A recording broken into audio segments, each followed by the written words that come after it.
नमस्कार, मनी गुरु में आप सभी का स्वागत है। मैं हूं Swati Raina. Health insurance policy सभी लोग ले सकें और सभी इसका फायदा उठा पाएं, इसके लिए इंश्योरेंस रेगुलेटर IRDAI ने सभी इंश्योरेंस कंपनियों को निर्देश दिया है। निर्देश एक स्टैंडर्ड हेल्थ प्लान लाने का। स्टैंडर्ड हेल्थ प्लान को नाम दिया गया है आरोग्य संजीवनी पॉलिसी। तो कब आएगा स्टैंडर्ड हेल्थ प्लान, क्या है आरोग्य संजीवनी पॉलिसी और इसके साथ आपको मिलेंगे क्या क्या फायदे, ये बताने के लिए आज हमारे साथ है खास मेहमान, जनरल इंश्योरेंस काउंसिल के secretary general MN Sharma. Sharma ji, बहुत स्वागत है आपका आज मनी गुरु के इस शो में। तो आज शो में क्या हम खास चर्चा करने जा रहे हैं, इस पर एक नजर डाल लेते हैं। आज हम जानेंगे स्टैंडर्ड हेल्थ पॉलिसी को लेकर क्या है IRDAI के निर्देश, क्या है आरोग्य संजीवनी पॉलिसी और क्या मिलेंगे इसके फायदे। आरोग्य संजीवनी पॉलिसी में कितना मिलेगा आपको कवर, साथ ही आम आदमी को कब से और कैसे मिलेगा स्टैंडर्ड हेल्थ प्लान। ये तमाम ऐसी बारीकियां हैं जो आप सभी के लिए जानना बेहद जरूरी है। इसलिए MN शर्मा जी, सबसे पहले हम आपसे यही जानेंगे, आरोग्य संजीवनी पॉलिसी मतलब सुनने में ये सेहत की संजीवनी के तौर पर हमें समझ में आता है। अगर हम ऐसी इस पॉलिसी के बारे में समझें तो क्या है आरोग्य संजीवनी पॉलिसी? बेसिकली ये मेडिकल इंश्योरेंस है, मेडिक्लेम इंश्योरेंस जैसा ही पहले जैसा है ऐसे ही है, लेकिन इसमें एक्सक्लूजन्स वगैरह कवरेज एंड ऑल स्टैंडर्डाइज्ड सब कंपनियों एक ही तरह के कवर देने का प्रबंध किया गया है बाय IRDA। उसमें जो पॉलिसी एक्सक्लूजन्स है, कवरेज है, वो सब भी पहले सब कंपनियों में से भी एक ही तरह के कवर मिलने का ये है, और एक्सक्लूजन्स वगैरह थोड़ा कम किया गया एंड वेटिंग पीरियड्स के बाद सब एलिमेंट्स कवर होने का प्रबंध किया गया, like mental disorders, AIDS and all also stand covered under the new cover. तो आरोग्य संजीवनी पॉलिसी, इसमें ऐसा कहा जा रहा है कि जो बीमा कंपनियां हैं, जो इंश्योरेंस रेगुलेटर ने कहा है 1 लाख तक से लेकर 5 लाख रुपए तक का स्टैंडर्ड हेल्थ प्लान उन्हें लोगों को देना पड़ेगा। तो जो ये मिनिमम राशि 1 लाख रुपए की और जो मैक्सिमम 5 लाख रुपए का प्लान देने की बात की गई है, क्या इस पर्टिकुलर प्लान जो अमाउंट रखा गया है इसके पीछे कोई रीजन है? द रीज़न इज़ आजकल बेसिक कवर एक्सपेंसेस तो उतना तक तो हो रहा है, कम से कम लाख। सो उसके वो सब देखते हुए मद्देनज़र रखते हुए ये 1 लाख कवर बेसिक मिनिमम लगाया गया और 5 लाख तक किया ताकि ये एफोर्डेबल हो, सब लोग ले सके and basically it meets the general needs of the public, the basic minimum needs. तो उसके लिए 5 लाख तक का कवर दिया गया है। क्या हम ये समझे शर्मा जी कि 5 लाख रुपए तक बेसिक जो मूलभूत जो जरूरतें होती है किसी के हेल्थ की वो पूरी हो जाएंगी? क्योंकि आजकल अगर हम देखें मेडिकल इन्फ्लेशन कितना बढ़ गया है, मेडिकल खर्चे लोगों के लगातार बढ़ते जा रहे हैं, सेहत की समस्याएं लगातार बढ़ती जा रही है, लाइफस्टाइल डिजीजेस लोगों को हो रही है, तो 5 लाख का कवर आपको सफिशिएंट लगता है? ये 1 लाख तो 5 लाख कवर, ये तो बेसिक कवर है, ये सबको मिलने का सबको लेने का अपॉर्चुनिटी देने के लिए ये लगाया गया है। ये तो बेसिक मिनिमम कवर है और उसके ऊपर कोई लेना चाहता है 5 लाख से 50 लाख तक, crore 1 crore also one can take, but उसके लिए अलग से इंश्योरेंस कंपनियों से जो पॉलिसीज मिल रहा है वो चुन के ले सकते हैं। ओके, तो आरोग्य संजीवनी पॉलिसी के कुछ खास फीचर्स हम दर्शकों को बताने वाले हैं और शर्मा जी हमारे साथ हैं, उनसे हम इन तमाम फीचर्स के और मायने भी समझेंगे। अब खास फीचर में सबसे पहले, जैसा कि MN शर्मा ने बताया है कि हेल्थ इंश्योरेंस पॉलिसी सेहत की बुनियादी जरूरतों की देखरेख करने के लिए लाया जाएगा। 1 अप्रैल 2020 से ये जो स्टैंडर्ड हेल्थ पॉलिसी है हर बीमा कंपनी को लानी पड़ेगी, ये इसके खास फीचर में शामिल है। दूसरा, स्टैंडर्ड प्रोडक्ट में इस्तेमाल किए जाने वाले शब्द जो है पूरी इंडस्ट्री में एक समान होंगे, कोई डिफरेंस नहीं होगा, एक जैसा वर्ड जो आरोग्य संजीवनी नाम से ही ये प्लान होगा और जो कंपनीज है अलग अलग अपने नाम इसमें लगा सकती है, एड ऑन कर सकती है। तीसरा सबसे बड़ा फीचर ये है कि इसे एक बीमा कंपनी से दूसरी बीमा कंपनी में आसानी से पोर्ट किया जा सकता है। ये एक बहुत ही इंपॉर्टेंट फीचर है जो आरोग्य संजीवनी का हम देख पा रहे हैं। शर्मा जी, सबसे पहले जो दूसरे फीचर में कहा गया है कि जो ये नाम इस्तेमाल हुआ है आरोग्य संजीवनी का, वो अक्रॉस द इंश्योरेंस कंपनी एक ही होगा। क्या ये इसलिए रखा गया है कि लोगों में कंफ्यूजन ना हो और वो एक समान प्रोडक्ट के लिए एक ही नाम के बेसिस पे पॉलिसी ले पाएं? करेक्ट, उसी के कारण। एंड उसके सामने कंपनी का नाम भी आएगा। फॉर एग्जांपल एक ओरिएंटल इंश्योरेंस कंपनी ये सेल कर रही है, तो बोलेंगे कि ओरिएंटल इंश्योरेंस कंपनी की आरोग्य संजीवनी पॉलिसी, ऐसा कंपनी का नाम भी सामने रख सकते हैं इसके साथ। ओके, अब इसकी ज़रूरत क्यों पड़ी एम एच शर्मा जी? क्योंकि हम जब समझते हैं हेल्थ इंश्योरेंस की ज़रूरतें डेफिनेटली काफ़ी ज़्यादा बढ़ती ज़रूर जा रही है। उस हिसाब से डिमांड एंड सप्लाई के हिसाब से हमने देखा है कि अलग अलग बीमा कंपनियां बहुत सारे हेल्थ प्रोडक्ट्स भी लॉन्च कर चुकी हैं। लोगों की ज़रूरत के हिसाब से जो प्रोडक्ट्स हैं वो डिज़ाइन और स्टाइल किए जाते हैं, और भी इसमें कुछ बदलाव हमने देखे हैं पिछले कुछ समय में हुए हैं। आरोग्य संजीवनी लाने की जरूरत क्यों पड़ी और IRDAI ने ऐसे जो निर्देश हैं वो दिए क्यों हैं कंपनीज को? देखिए, 25 मल्टी लाइन इंश्योरेंस कंपनीज है जो हेल्थ इंश्योरेंस पॉलिसीज भेज रहे हैं। साथ ही साथ 7 stand alone health insurance companies है, वो भी डिफरेंट हेल्थ इंश्योरेंस पॉलिसीज भेज रहे हैं। ये 32 कंपनी, एक एक कंपनी में 5, 6, 10 प्रोडक्ट्स है हेल्थ के।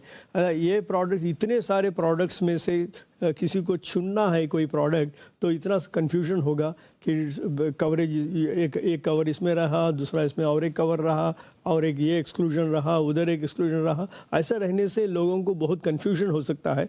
वो सब ध्यान में रखते हुए लोगों का सुविधा के लिए IRDAI ने डायरेक्शन दिया है कि सब लोग एक ही तरह के policy, stand alone standard health insurance policy, जिसमें कवरेज एक ही तरह का होना चाहिए, एक्सक्लूजन्स भी एक ही तरह के एक्सक्लूजन्स होना चाहिए। अगर कुछ होना है तो वैसा वाला कवर एक डिवाइस करने के लिए आदेश दिया गया। एंड उसके हिसाब से हमने डिफरेंट कंपनीज ने इस कमेटी में मिलकर एक प्रोडक्ट बनाए हैं, और जितना तक हुआ उतना एक्सक्लूजन्स भी कम करें, थोड़ा वाइडर कवरेज देते हुए ऐसा वाला पॉलिसी बनाया गया। एंड ये बेसिक पॉलिसी सब कंपनियों के द्वारा ये प्रोडक्ट लॉन्च होगा 1 अप्रैल से। ओके, तो बेसिकली समानता, या यूं कह सकते हैं कि यूनिफॉर्मिटी लाने के लिए जितने भी लोग हेल्थ प्रोडक्ट लेना चाहते हैं, सिंपली बिना कुछ सोचे समझे, डेफिनेटली उनको रिसर्च तो करना चाहिए, लेकिन इतने सारे, जैसा कि शर्मा जी भी कह रहे हैं कि इतना ज़्यादा बम्बार्डमेंट हो जाता है कि इसमें ये स्पेशलिटी है, इसमें ये फीचर्स हैं, तो इसको बहुत ही सिंपल तरीके से पेश करने के लिए आरोग्य संजीवनी आप सबके सामने 1 अप्रैल 2020 से तमाम बीमा कंपनियां लेकर आएंगी। इसमें जो बहुत इंपॉर्टेंट एस्पेक्ट है शर्मा जी, जो हम आपसे समझना चाहेंगे, वो है हेल्थ पॉलिसी पोर्टेबिलिटी। पोर्टेबिलिटी अब तक हम ये समझ पाए हैं कि आप एक जगह से दूसरी जगह पर ट्रांसफर ले सकते हैं। जैसे हमने मोबाइल पोर्टेबिलिटी देखा कि आप नंबर चेंज करे बगैर दूसरे सर्विस प्रोवाइडर के पास जा सकते हैं। बेसिकली नंबर आपका सेम है, बस सर्विस प्रोवाइडर डिफरेंट हो गया है। तो हेल्थ पॉलिसी पोर्टेबिलिटी आरोग्य संजीवनी से आसान किस प्रकार से होती है और ये कैसे पॉसिबल होगा? ये अगर कोई कस्टमर एक कंपनी का सर्विस से संतुष्ट नहीं है, तो वो ये उस कंपनी से दूसरा कंपनी को पॉलिसी अगर बदलना चाहता है, तो उसको पोर्टेबिलिटी के जरिए से ये कंपनी से दूसरे कंपनी को पोर्ट कर सकता है अपने पॉलिसी को। ऐसा पोर्ट करने से exclusions, pre existing disease exclusions वगैरह उसको नहीं लगेगा। ऐसा नहीं लगेगा कि वो जिस दिन पोर्ट किया उस दिन से नया पॉलिसी जैसा वो ट्रीट नहीं होगा, वो तो पुराना ही policy continuing from another company ऐसा बनेगा। तो प्रीवियस एक्सक्लूजन्स, एग्जिस्टिंग डिजीजेस वगैरह भी उस पॉलिसी में, जो पुराना पॉलिसी में रहा वही कवरेज नया पॉलिसी में भी होगा। उसीलिए पोर्टेबिलिटी जरूरी है। तो आपको लगता है शर्मा जी कि पोर्टेबिलिटी का ये जरिया लोगों के सामने या पॉलिसी धारक के सामने रखने से जो कि बीमा कंपनियां हैं वो काफी कॉम्पिटिटिव माहौल में काम करेंगी, बेटर सर्विस प्रोवाइड करने की तरफ आगे हम देखेंगे प्रयास करेंगी, और ग्राहकों के लिए एक बहुत ही एनरिचिंग एक्सपीरियंस होगा किसी भी हेल्थ प्रोडक्ट में को खरीदना? Yes, definitely. अभी ये पोर्टेबिलिटी नहीं है अगर, तो कोई कुछ कंपनी से हेल्थ इंश्योरेंस पॉलिसी लिया है एंड 10 साल 12 साल या 15 साल के बाद में उसको कभी कुछ क्लेम आया, अगर वो क्लेम में कोई प्रॉब्लम्स आया, सर्विस ठीक नहीं रहा, अगर वो दूसरा कंपनी को जाना चाहा, तो अगर पोर्टेबिलिटी नहीं है तो वो दूसरा कंपनी में वो नया पॉलिसी जैसा ट्रीट कर रहे थे। अगर वैसा नया पॉलिसी जैसा ट्रीट करने से उसका एग्जिस्टिंग वो पीरियड में अगर कुछ उसको कोई डिजीज़ वगैरह, कोई ब्लड प्रेशर या डायबिटीज़ वगैरह चीज़ आ गया पहला कंपनी में, तो ये जब नया कंपनी को गया, नया पॉलिसी शुरू हुआ, तो ये एग्जिस्टिंग डिजीज़ होकर एक्सक्लूड हो जाएगा। तो वो प्रॉब्लम सॉल्व करने के लिए पोर्टेबिलिटी रखा गया एंड पोर्टेबिलिटी के जरिए पुराना पॉलिसी को नए कंपनी के जगह पे ले जा सकते हैं। ओके, क्या इसका एक और इम्पैक्ट ये शर्मा जी हम देख सकते हैं, क्योंकि हम देखते हैं यूजुअली इंश्योरेंस में सबसे ज्यादा मिस सेलिंग के मामले ज्यादा आते हैं, मतलब गलत जानकारी देके प्रोडक्ट बेच दिया जाता है लोगों को, और क्योंकि इंश्योरेंस की भाषा इतनी ज्यादा टेक्निकल होती है, कई बार लोगों को समझ भी नहीं आता है कि वो किन शर्तों पर, किन कंडीशंस पर कोई प्रोडक्ट ले रहे हैं। तो मिस सेलिंग से भी बचने का ये एक बहुत भी बेहतरीन जरिया हो सकता है। यस, मिस सेलिंग ज़्यादा तरह हेल्थ इंश्योरेंस से ज़्यादा ये लाइफ इंश्योरेंसेस में हो रहा है। मिस सेलिंग कंप्लेंट ज़्यादा उधर आते हैं। अगर इधर भी कोई एजेंट अगर गलत तरीके से बताया बेनिफिट्स एंड पॉलिसी दिया गया, तो there is always a free look period, 15 दिन तक फ्री लुक पीरियड रहता है। उस टाइम पे हर कस्टमर अपने पॉलिसी को तो पढ़ के जानना चाहिए कि जो एजेंट बताया और पॉलिसी में जो है वो वन एंड द सेम है। सो नॉर्मली ऐसा तो नहीं होता, प्रॉब्लम्स तो नहीं होना चाहिए। अगर कुछ प्रॉब्लम हो गया, उनको लगा कि ठीक बताया नहीं गया, तो अगर 15 दिन के अंदर वो कैंसिल करना चाहे तो he will get full refund. That facility is always there. साथ ही हमारे साथ एक और खास मेहमान जुड़ गए हैं, doctor Priyank Shah, health underwriter and claims, health universal Sompo. Doctor Priyank, आपका बहुत स्वागत है हमारे शो में। हम यहाँ पर आरोग्य संजीवनी पॉलिसी की बात कर रहे हैं, जो कि एक स्टैंडर्डाइज्ड हेल्थ पॉलिसी है, जो कि 1 अप्रैल से सबके सामने होगी और जनरल जो इंश्योरेंस कंपनीज है सबके सामने पेश करेंगी। इसकी खूबियों में आपको क्या लगता है, क्या फायदा होगा तमाम पॉलिसी धारकों को ऐसी किसी पॉलिसी का जो कि एक स्टैंडर्ड हेल्थ पॉलिसी प्रोवाइड करेंगी? Good evening and thank you for giving an opportunity to explain the regulatory implementation of new standard health insurance product which is Arogya Sanjeevani.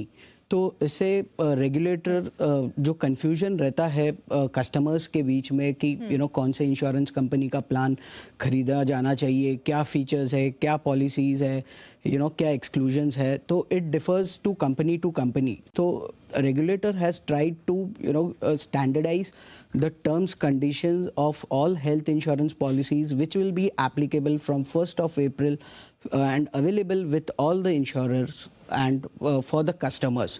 तो सारे terms condition ये policy के same रहेंगे and this will be offered by all the insurers across India, and they can the customer can avail the standard policy without any much of ambiguity and confusion under the policy product. Okay, Priyank ये बताइए कि जब इसमें कहा गया कि कोई add ons आप नहीं कर सकते हैं, इसके अलावा एक स्टैंडर्ड हेल्थ पॉलिसी, मतलब एक फीचर हर किसी के लिए, हर एक कंपनी के समान होंगे।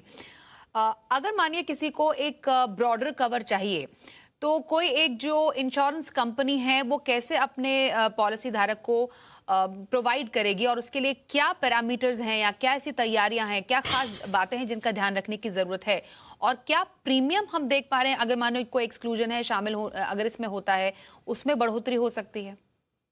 So under this particular policy, what the regulator has tried to do is that they have added the previous exclusions also, which was not allowed or not paid by the insurer, like there are diseases like mental diseases, people with HIV, obesity related treatment, which were earlier exclusion under many of the insurer policies.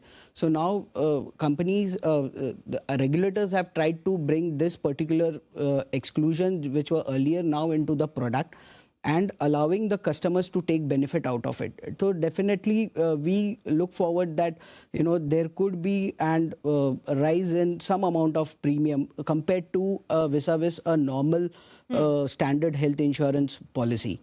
So this is going to be something where customer has something more in its plate, and with definitely with an little bit of increased price. MN Sharma ji, आपसे मैं इसी पर राय जानना चाहूंगी, क्या customers देखेंगे कि premium में थोड़ी बहुत बढ़ोतरी उनके पॉलिसीज में होगी एक्सक्लूजन शामिल करने पर? जी वो तो होगा। इंश्योरेंस कंपनीज को इतना तो फ्रीडम दिया गया बाय IRDA कि वो उनका ये प्रोडक्ट तो स्टैंडर्डाइज कर दिए, साथ ही साथ उसका प्राइस फ्रीडम कंपनीज को दिया गया कि वो लोग फिक्स कर सके कि उसका रीजनेबल प्रीमियम जो भी होना चाहिए। बट कंपटीशन ऐसा है कि 25 मल्टी लाइन इंश्योरर्स भी है, 7 स्टैंड अलोन हेल्थ इंश्योरर्स भी है, already 32 companies in the market which are working in utmost competition with each other. So hopefully the very very reasonable price में ही ये प्रोडक्ट सबको मिलेगा मेरे ख्याल से। जी प्रियांक, मैं चाहती हूँ हमारे ब्रॉडर ऑडियंस के लिए आप हिंदी में इसका जवाब दें। पॉलिसी किन के लिए, आपको क्या लगता है कि आरोग्य संजीवनी को सबसे ज्यादा जो बेनिफिट है, फायदा है, कौन से एज ग्रुप को हो सकता है? If we talk about a reasonable pricing of this particular product with an added features and exclusions also now part of the terms and condition of coverages, people with an higher age group might benefit more because इसके coverages standard है, policy exclusion standards है, more or less the underwriting philosophy of the companies also have tried to be standard रखने की कोशिश की गई है यहाँ पर। तो जो earlier people with existing disease like किसी का bypass हो गया है तो earlier उनको policy coverage मिलता नहीं था, तो in this particular policies probably they'll have a more option to avail this particular product, and they can benefit out of it, क्योंकि यहाँ पे ये भी with standard health insurance guideline coming into picture where people are the regulators have allowed insurer to exclude such type of critical diseases and still allow customers to get the health insurance policy. Okay MN Sharma ji, जो कौन कौन से खर्चे हैं जो इसके under cover होंगे? कई लोग जानना चाहते हैं, कई ऐसी बीमारियां होती है जैसे कि मोतियाबिंद का इलाज कई लोग कराते हैं, या चोट लग गई और उसके लिए किसी तरीके की सर्जरी की ज़रूरत है, डे केयर है, ये तमाम जो खर्चे हैं वो आरोग्य संजीवनी पॉलिसी में कवर्ड हैं? जो भी एक्सीडेंट के कारण कुछ ट्रीटमेंट लेना पड़ा या पॉलिसी लेने के बाद कुछ डिजीज़ आया है पेशेंट को, तो नेचुरली आरोग्य संजीवनी में कवर होगा, लेकिन ब्यूटी ट्रीटमेंट्स वगैरह वो कवर नहीं होगा इसमें। ओके अब यहाँ पर एक जो हमारे पास जानकारी आ रही है, शर्मा जी मैं आपसे इस पर सबसे पहले राय जानना चाहूंगी कि जो लाइफ इंश्योरेंस प्रोडक्ट देने वाली कंपनी आप जल्द ही हेल्थ इंश्योरेंस प्रोडक्ट भी ऑफर कर सकती हैं, इसकी खासियत क्या है और क्या इसकी बारीकियां हैं? Yes, there is a demand from life insurance companies. वो भी ये चाहते हैं कि वो भी indemnity based insurance products short term वाला वो लोग भी मार्केट करने का मौका देने का मांग रखे है। उसके लिए एक कमेटी कॉन्स्टिट्यूट किया है IRDA ने, एंड उस कमेटी में डिफरेंट सेक्शन से लोगों को चुनकर उसमें मेंबर्स, खास मेंबर्स बनाया गया। उनमें मैं भी तो एक मेंबर हूँ, बट हमारा स्टैंड तो बहुत क्लियर है। हम I represent the general insurance industry, general insurance companies, and हमारे हिसाब से, मेरा हिसाब से ये तो ये मांग LIC का, लाइफ इंश्योरेंस कंपनीज का मांग मीट करने का कोई ज़रूरत नहीं है, इसलिए कि अप टू 2016 तक लाइफ इंश्योरेंस कंपनीज को ये हेल्थ इंश्योरेंस प्रोडक्ट्स सेल करने का उनके पास था परमिशन, एंड वो टाइम पे तो वो लोग कुछ करे ही नहीं। तो उसके लिए हम समझते हैं कि अभी ये मांगने का ज़रूरत नहीं है।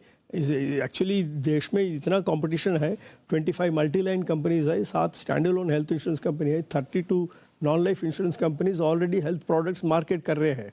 अभी सप्लाई साइड और बढ़ाने की ज़रूरत नहीं है, कंपटीशन तो बहुत है और इसके कारण सप्लाई साइड और बढ़ाने से इसका एक्सप्लॉइटेशन और ज़्यादा होगा। अब लोग जानते हैं कि इसका एक्सप्लॉइटेशन हो रहा है, health insurance policies, insurance companies का एक्सप्लॉइटेशन और पेशेंट्स का एक्सप्लॉइटेशन हो रहा है, सब जानते हैं। अभी उसको सप्लाई साइड और बढ़ाकर ये एक्सप्लॉइटेशन बढ़ाने का क्या ज़रूरत है? तो ये हमारे स्टैंड है, बट अल्टीमेटली क्या होगा वो तो कमिटी के रिपोर्ट के हिसाब से IRDA को निर्णय लेना पड़ेगा आगे। और प्रियांक, आपसे मैं इसी पर इनपुट लेना चाहूंगी। अगर लाइफ इंश्योरेंस प्रोडक्ट देने वाली कंपनियां हेल्थ इंश्योरेंस प्रोडक्ट भी देती हैं, इस लाइन में आ जाती हैं, तो आपको क्या लगता है इसका क्या इम्पैक्ट हो सकता है?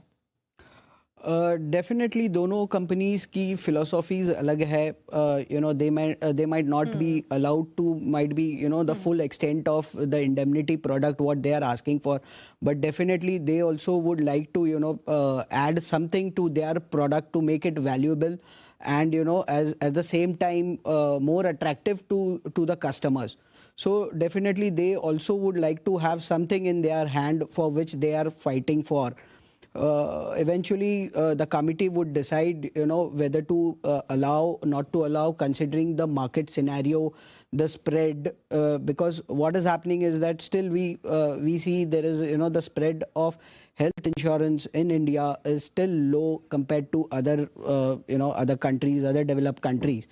So it's purely and you know decision of the committee who would be you know trying to come out with the report whether to allow up to what level or what limit. जी, तो insurance regulator ने इसकी संभावना जिसकी हम बात कर रहे हैं कमेटी बनाई है जिसमें MS शर्मा जी भी हैं और अगले 2 महीने में इस पर रिपोर्ट भी दी जाएगी और उसकी जानकारी और उसमें क्या डिटेल्स निकल कर आती है MS शर्मा जी हम आपसे एक बार फिर से जानेंगे। फिलहाल हमारे साथ MS शर्मा जी आज जुड़ने के लिए इस खास पेशकश में और साथ ही डॉक्टर प्रियांक शाह हमारे साथ मनी गुरु में शामिल होने के लिए आप दोनों का बहुत शुक्रिया। तो मनी गुरु की आज की इस खास पेशकश में बस इतना ही।